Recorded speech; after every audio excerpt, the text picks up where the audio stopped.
Nah sekarang saya ingin ke Bang Habibur Rahman lagi, belum terjawab nih. Sebenarnya udah minta izin langsung belum sih ke Pak Jokowi? Saya bilang saya nggak tahu sudah minta izin apakah justru nama tersebut diberikan oleh Pak Jokowi ya. Saya nggak tahu yang mana yang benar ya. Oke, belum ada apa namanya, tapi dibahas dulu tidak oleh di internal Partai Gerindra untuk penamaan? Kalau di internal nggak, tapi itu kan di forum kemarin, jadi ada di holding room para ketua umum parpol berkumpul dan disitulah nama tersebut keluar. Nama itu tiba-tiba begitu saja muncul Di atau acara itu? Saya nggak tahu. bagaimana? Yang jelas disampaikannya kemarin ya ketika acara ulang tahun PAN. Ada respon tidak mungkin dari orang dekat Pak Jokowi atau dari Pak Jokowi sendiri setelah informasi Sejauh ini ini nggak ada menyebar luas? masalah. Justru saya dengar langsung dari Pak Pandana Baban, rekan-rekan PDIP nggak ada masalah, malah happy ya, malah happy. Jadi sebetulnya ini saya pikir juga apa ya masalahnya kok dipersoalkan seolah rebut-rebutan sebuah prinsip, sebuah semangat ya, sebuah tekad untuk membuat Indonesia maju. Itu kan memang kita semua pengen wujudkan gitu kan. Itu semua cita-cita kita bersama gitu.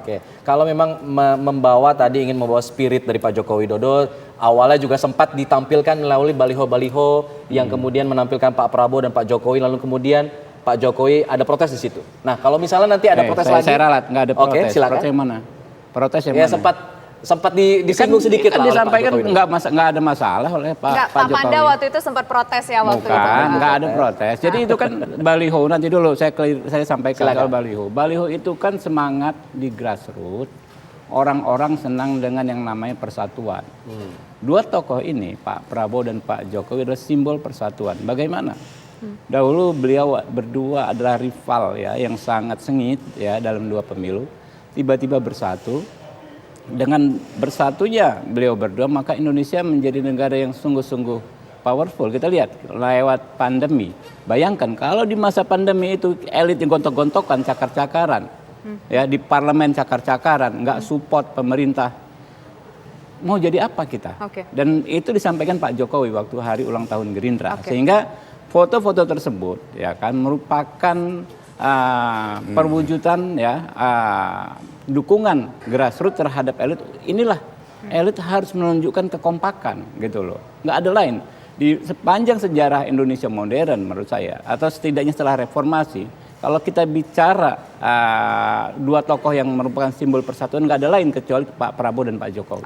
Selain masalah soal baliho, kemudian soal nama koalisi, ini juga tidak terlepas dari soal dukungan parpol yang kemudian menjadi sebuah koalisi. Kita ingat beberapa waktu yang lalu Pak Erlangga Hartarto sempat bertemu tukeran bunga mawar juga sama Mbak Puan waktu itu. Kemudian juga ada beberapa tokoh partai politik lainnya juga sowan ke PDIP. Tapi ternyata mereka yang sowan, mereka yang bersilaturahmi justru mendukung Prabowo Subianto. Apakah PDIP di situ ada rasa tertinggal, rasa ditinggalkan oleh partai-partai politik lainnya? Tapi nanti dijawab ya Bung Panda. Bisa jeda berikut, kami kembali sesaat lagi.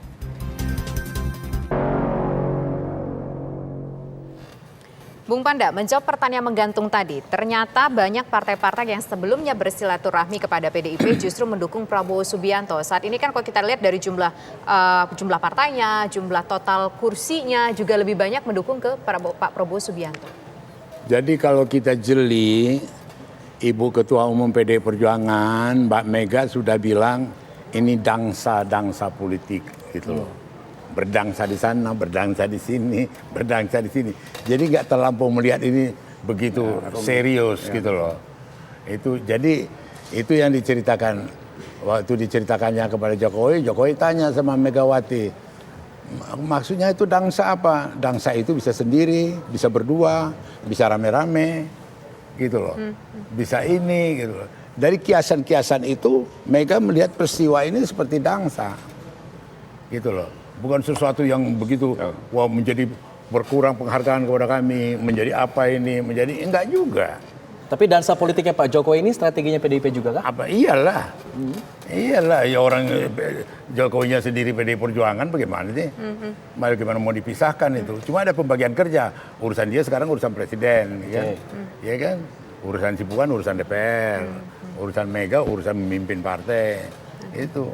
Tapi kalau dari PDIP udah punya tagline sendiri belum nih? Kalau dari koalisinya Prabowo Subianto Nanti udah punya. pada waktunya. Nunggu Udah apa ada, nih berarti? Ada lah, ya tondo-tondo lah. Tondo-tondo. Atau jangan akan senada dengan Indonesia Maju yang kemarin sudah dipakai, atau akan ada sedikit perubahan di situ? Nah, kita lihat aja. Kita lihat aja. Oke. Iya. Nah, sekarang kita ingin menuju ke Kang Aceh. Kang Aceh, sebenarnya kalau dengan nama kita bicara lah menuju ke judul utama kita hari ini soal tagline dari koalisi Prabowo Subianto yang namanya ini sama dengan nama kabinet begitu kan? Sebenarnya yang diuntungkan siapa di sini? Yang diuntungkan apakah memang betul seperti yang disampaikan Bung Panda tadi bahwa PDIP ini justru yang berada di atas rating sekarang atau justru memang ini sebenarnya lebih menguntungkan Prabowo Subianto? Diuntungkannya itu sebetulnya bukan karena namanya itu diambil ya, tapi karena Pak Jokowi yang membiarkan itu, ya sebenarnya itu ya. Jadi ini milik PDIP ya. Sebenarnya tadi pertanyaan Mas Ji ke Mas Habibur Rahman sebenarnya harusnya ditanyakan juga ke Ompu bahwa ini Pak Jokowi sudah minta izin belum namanya dikasih ke ke Pak Prabowo kan begitu. Kalau Pak Jokowi itu masih milik PDIP. Jadi secara konotatif sebetulnya Pak Jokowi itu memang sudah berada di antara, dia tidak full total ada di PDIP kan begitu. Yang bisa dibaca oleh para penonton tarian dansa di luar Ompu. Ya, saya setuju dengan dansa itu ya. Jadi kita menonton fakta ya, dan belakangan juga kita melihat dari dalam juga misalnya PDIP juga banyak kehilangan antara lain misalnya kasus Budiman Sujatmiko ya. Dan ini kan menjadi harus diperhatikan betul oleh PDIP. Berkali-kali saya sampaikan di sini ketika bicara dengan Mas Hasto juga. PDIP dengan Pak Jokowi itu saya katakan tadi punya sejarah ya, dan itu yang selalu dimainkan oleh PDIP sejauh ini, termasuk oleh Ompu juga tadi bahwa bla bla bla tentang Pak Jokowi. Belakangan saya perhatikan apa yang disampaikan oleh Pak Ganjar di pidato pemenangan PDIP tempo hari itu juga sudah agak mulai mengingatkan bahwa Pak Jokowi secara implisit ya, Anda bisa melakukan ini itu tuh karena PDIP loh, gitu ya. Awalnya kan kami selalu berada di samping Pak Jokowi ya, dan seterusnya. Tapi di akhir pidato kemarin saya melihat Pak Ganjar mengatakan seakan ingin mengatakan bahwa Anda seperti itu karena PDIP loh, seperti sudah memperingatkan gitu loh ya. Ini artinya apa? Ada kerenggangan di situ. Kita tidak bisa menafikan itu ya. Saya kira gitu. Nah sekarang tadi menarik nih pertanyaan nanti apa tagline PDIP? Ini namanya sudah ribut. Saya bilang jangan-jangan nanti namanya Koalisi Indonesia Maju Perjuangan ya, PDIP harus berjuang lagi kan. Jadi menurut saya bagaimana sejarah Pak Jokowi dengan PDIP itu ya harus dimainkan secantik mungkin. Ada yang menarik lagi kalau kita bicara Pak Prabowo itu face to face-nya itu dengan PDIP. Kenapa tidak dengan Ganjar? Selalu wacananya begitu ya. Apakah ini juga karena Ganjar masih terlalu dikekang ya, ada dalam selalu dalam petugas partai itu sehingga Ganjar juga tidak all out ya.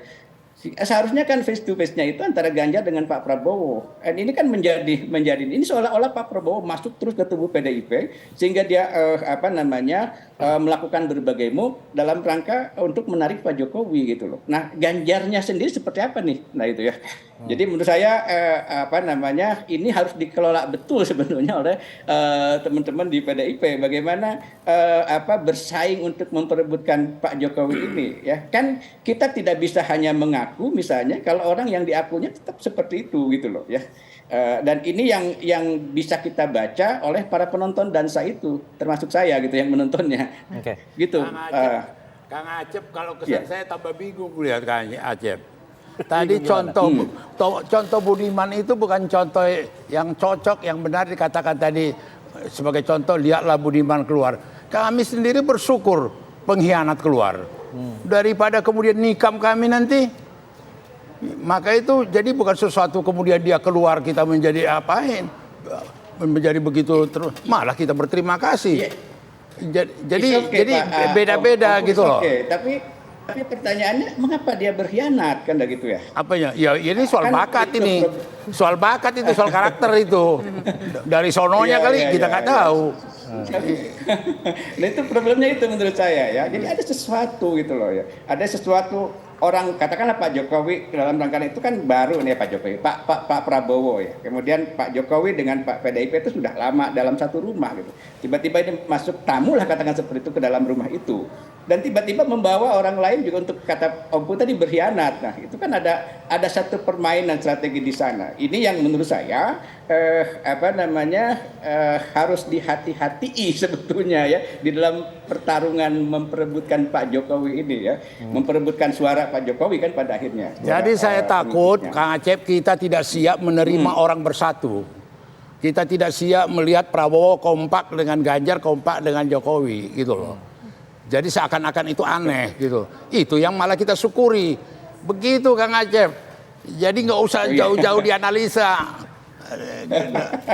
Syukurlah kalau begitu, Om. Jawaban seperti itu. Iya, benar.